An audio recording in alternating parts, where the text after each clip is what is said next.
A decade ago, we faced a tough situation in Afghanistan. We could have stayed indefinitely at a cost of $50 billion a year and perhaps a dozen casualties a year.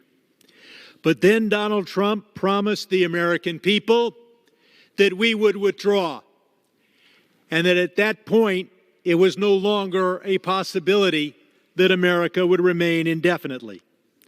So what was accomplished during the Obama administration in Afghanistan? One important thing: we got bin Laden. What was accomplished during the Biden administration? A very difficult withdrawal, one of the most difficult military maneuvers carried out early in the Biden administration. And not only did we withdraw our troops, we were able to get out perhaps 100,000 others. A difficult maneuver accomplished, but not without casualties. But what did we get under the Trump administration? Nothing. Except he was able to sign a surrender agreement toward the end of his administration that he could have signed at the beginning of his administration. This resolution is entirely appropriate if you change one thing. Condemn not that list of people to which they added Harris at the end.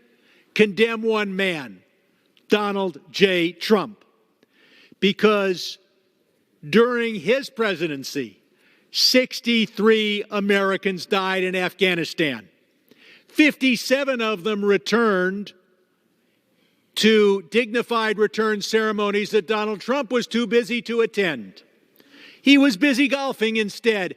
During his presidency, his golf handicap did not suffer. But 57 American widows and fathers and mothers and families suffered as they saw the coffins brought back to America and a president too busy to be there. So what did we accomplish for the $200 billion that Donald Trump spent for the 63 who died? We signed a surrender document. Now, I know they'll say there were all kinds of wonderful things in the document. Nothing but meaningless, ephemeral promises with no enforcement provisions, but don't take my word for it. Lieutenant General H.R. McMaster, Trump's national security advisor, said our Secretary of State, Mr. Pompeo, signed a surrender agreement with the Taliban. Why surrender after you lose the 63 lives? Why not surrender in 2017? That's because withdrawals are difficult. Surrender documents, easier. Trump signed the surrender document and then left it to his successor to accomplish the withdrawal. So we're told, Donald Trump somehow would have enforced these meaningless conditions, all without enforcement provisions. That's not what he would have done. What does John Bolton, Donald Trump's other national security advisor, say? He said, had Donald Trump been reelected, he'd be doing the same thing on the question of withdrawal from Afghanistan. But don't trust his staff. What did Donald Trump say?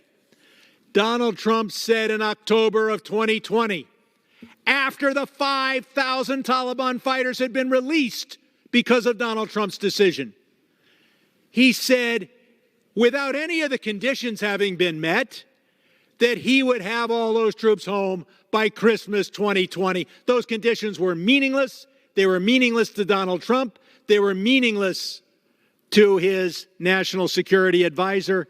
They had no enforcement provisions in them. So, why did we stay in Afghanistan past 2017? So that Donald Trump didn't have to accomplish the withdrawal that was so difficult and for which he produced no plan. And so we lost $200 billion. So we lost 63 lives. So we sent over $10 billion worth of our equipment that was spread all over Afghanistan with no prospect of recovering it, knowing that the Taliban would get it. We did all that during the Trump administration. And now we're having a partisan resolution as to who's to fault. The man signs that keeps our troops there, has 63 casualties, spends $200 million, signs a surrender agreement, announces he's not going to enforce its provisions, and now we have this.